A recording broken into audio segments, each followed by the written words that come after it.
الحمد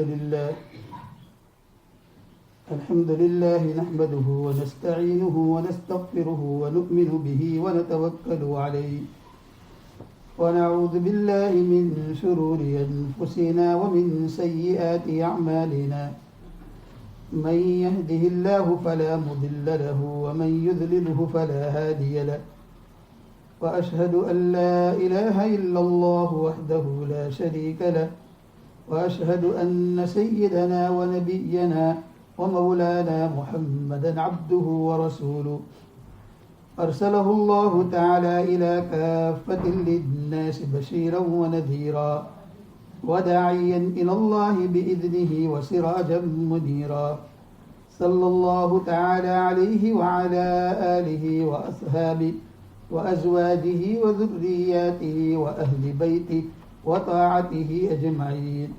أما بعد فقد قال الله تبارك وتعالى في القرآن المجيد والفرقان الحميد: أعوذ بالله من الشيطان الرجيم. بسم الله الرحمن الرحيم.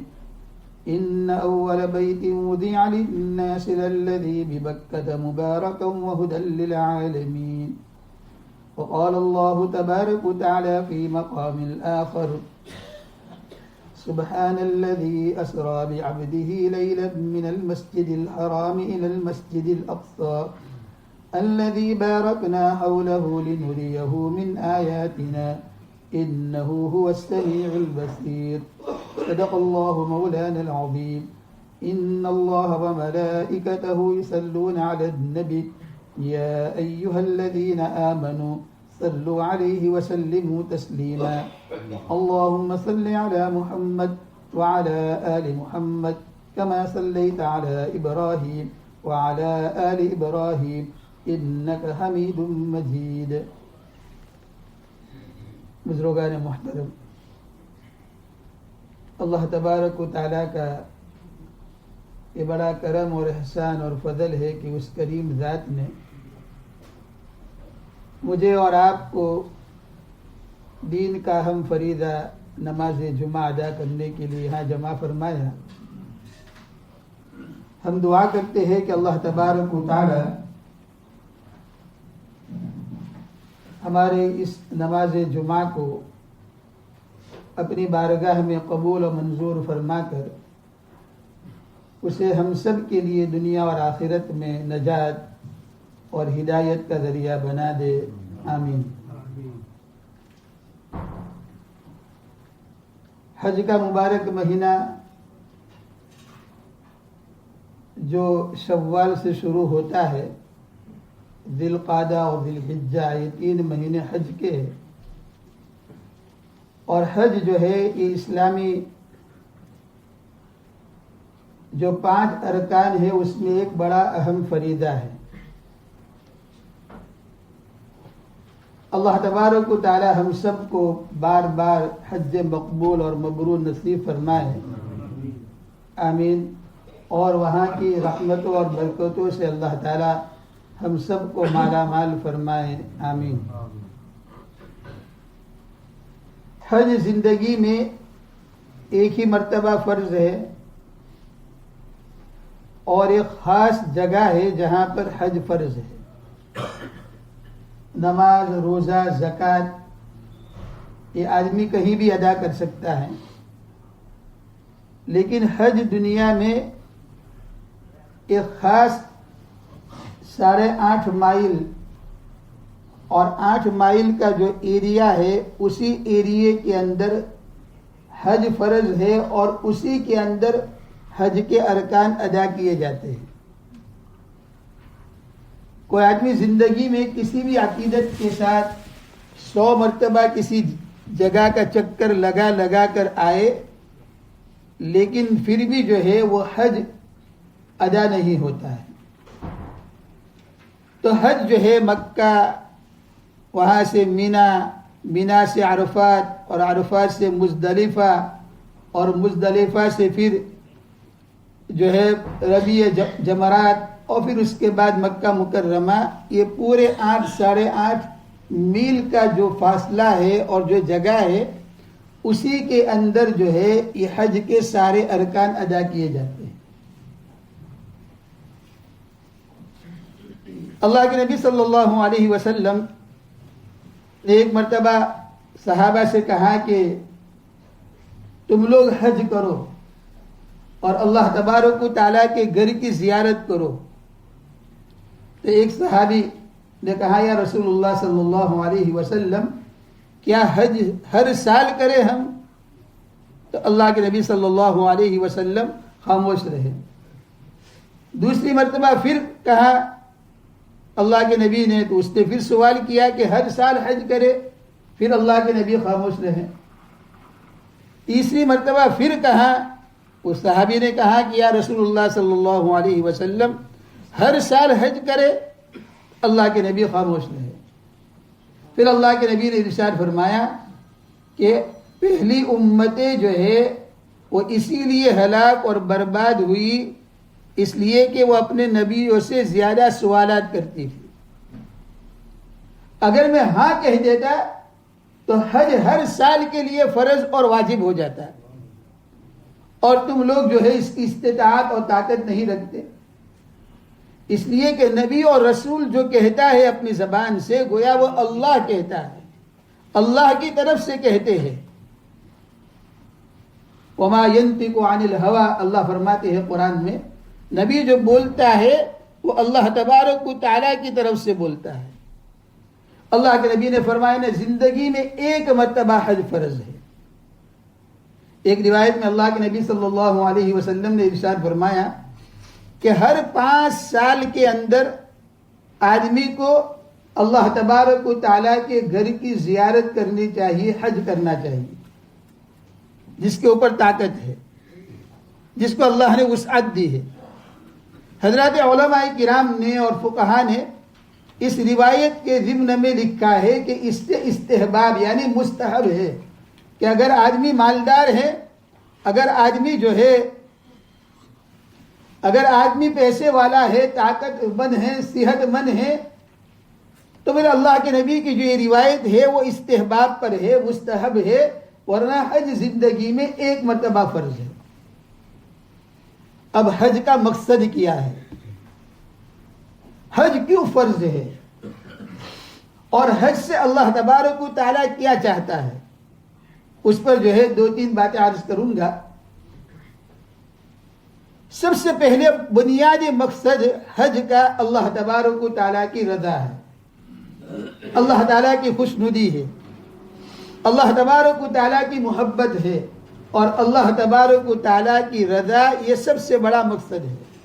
ہر عبادت میں نماز، روزہ، زکوٰۃ، حج، صدقہ، خیرات، تلاوت قرآن، دینی کام کے اندر خرچ کرنا، مسجد بنانا، مدرسہ بنانا، دارالعلوم بنانا، پڑھنا، پڑھانا، دعوت و تبلیغ کا کام کرنا، خانقاہوں میں جانا، مجلس کے اندر بیٹھنا، قرآن مجید کے دروس سننا، تعلیم میں بیٹھنا، یہ جتنی بھی چیزیں ہیں یہ ساری چیزوں کا خلاصہ کیا ہے کہ اللہ کی رضا سب سے پہلے۔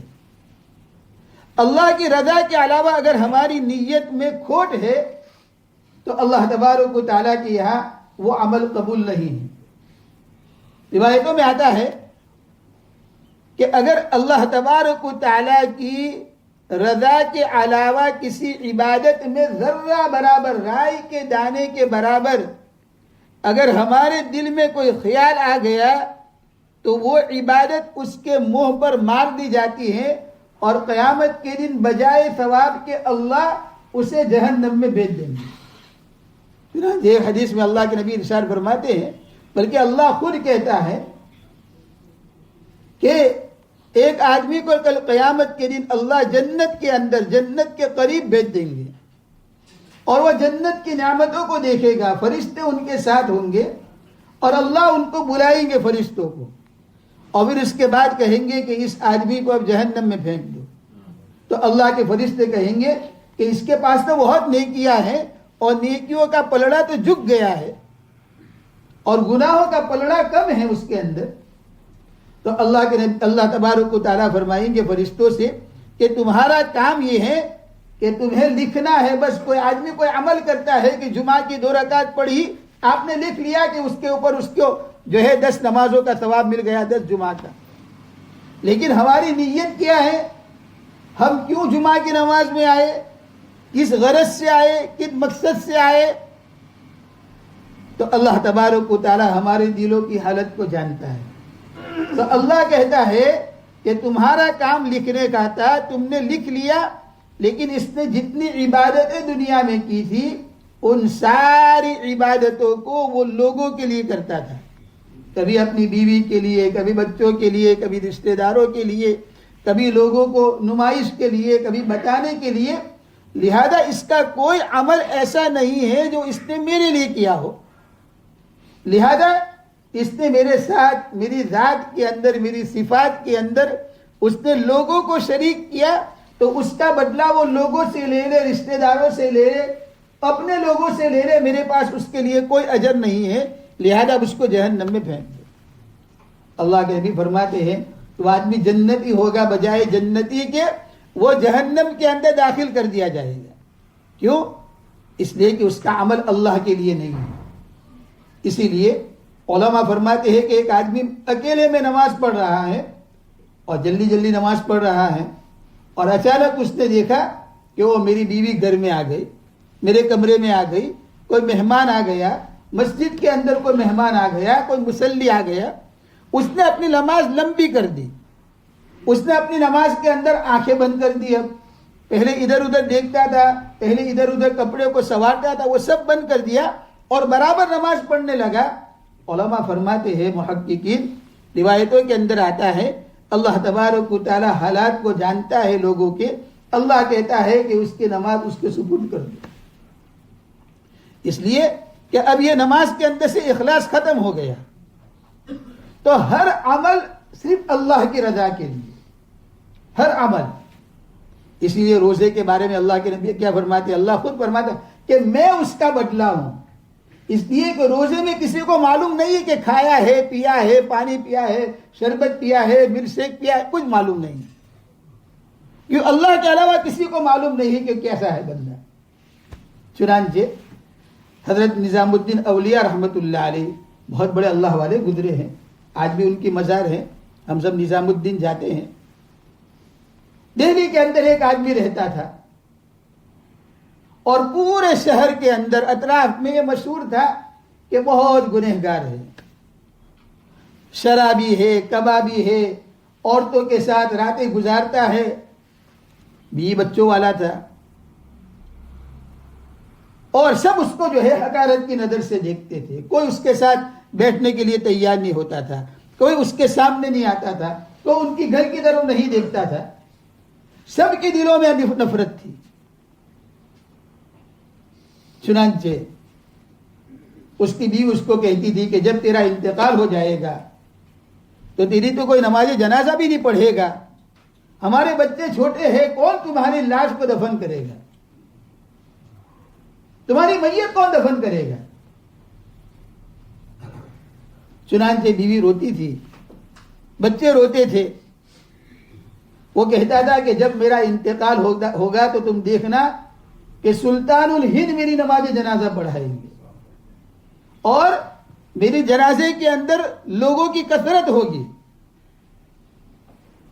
بیوی کہتی تھی کہ تمہاری زندگی تو لوگوں کے سامنے ہے, تمہیں کوئی آدمی یہ چاہتا نہیں ہے کہ کوئی تمہارے ساتھ بیٹھنے کے لیے, اٹھنے کے لیے تیار نہیں ہے. کوئی ہمارے گھر کے اوپر اگر ہمارے بچے بڑے ہو تو کوئی ہمیں رشتہ دینے کے لیے تیار نہیں ہے. اگر کوئی ہمارے گھر کے اندر جب آنے کے لیے تیار نہیں ہے تو وہ ہمیں عظمت کی نظر سے کہاں دیکھیں گے. وہ کہتا ہے کہ بیگم تم دیکھنا.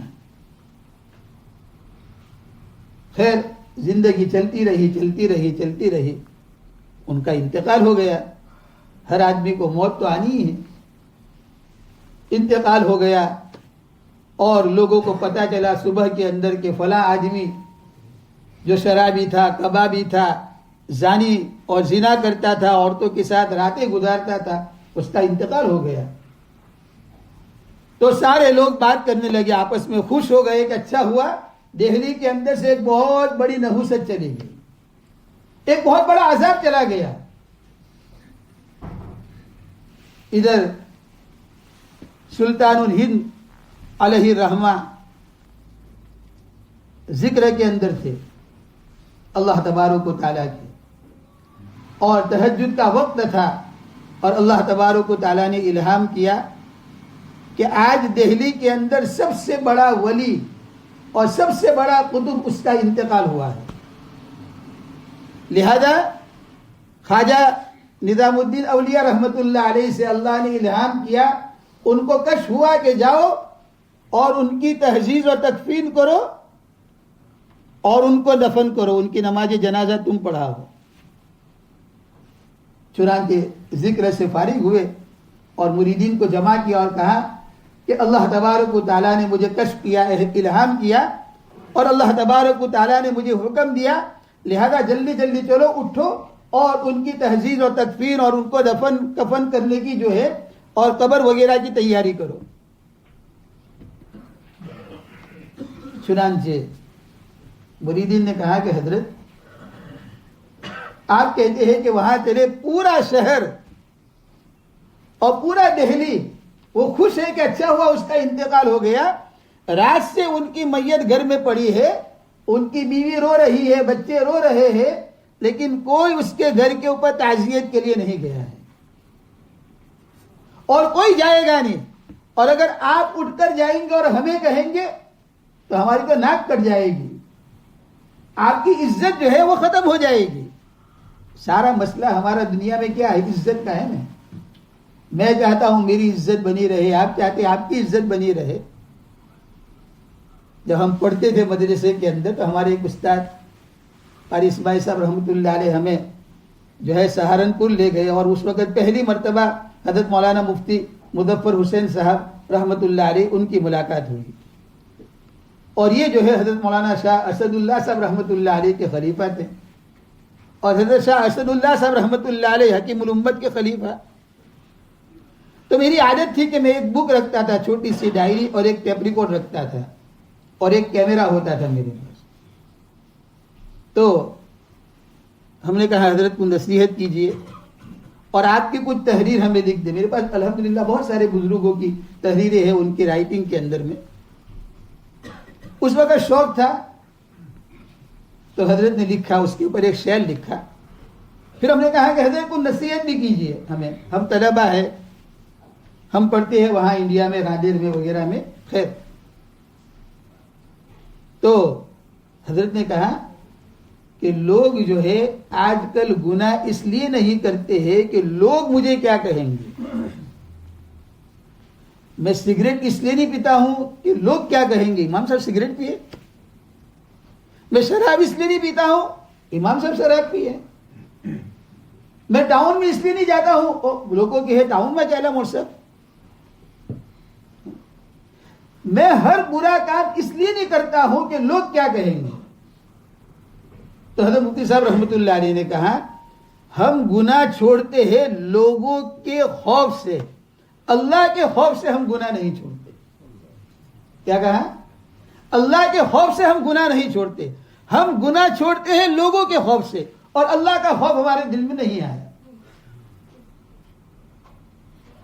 ہم پروگراموں کے اندر شرکت کرتے ہیں تو کیوں کرتے ہیں کہ اگر میں شرکت بھی کروں گا تو کوئی ناراض ہو جائے گا, میں کسی جگہ نہیں جاؤں گا تو مجھے ان کو منہ بتانا ہے, میں شادی میں نہیں جاؤں گا تو وہ کیا کہیں گے, میں فلاں جگہ نہیں جاؤں گا تو کیا کہیں گے, میں جنازے میں نہیں جاؤں گا تو کیا کہے گا. ایک آدمی پوری زندگی بیمار ہے لیکن کوئی خبر لینے نہیں جاتا, اس کو معلوم بھی نہیں ہے کہ وہ بیمار ہے, لیکن جنازے میں ساری بھیڑ آ جاتی ہے اس لیے کہ سب کو کہنا ہے کہ میں جنازے میں آیا ہوں تمہارے. تو عمل ہمارا اللہ کے لیے نہیں ہے, نماز جنازہ ہماری اللہ کے لیے نہیں ہے, نکاح اللہ کے لیے نہیں ہے, نماز ہماری اللہ کے لیے نہیں ہے, زکوٰۃ اللہ کے لیے نہیں ہے, صدقہ اللہ کے لیے نہیں ہے, خیرات اللہ کے لیے نہیں ہے, پروگرام میں شرکت اللہ کے لیے نہیں ہے, حج اللہ کے لیے نہیں ہے. تو یہ سارے اعمال ہمارے کیا ہوتے ہیں, ضائع چلے جاتے ہیں, یہ ختم ہو جاتے ہیں. تو میرے بھائیو, سب سے بڑا جو فریضہ حج, اس کا سب سے بڑا مقصد اللہ تبارک و تعالیٰ کی رضا.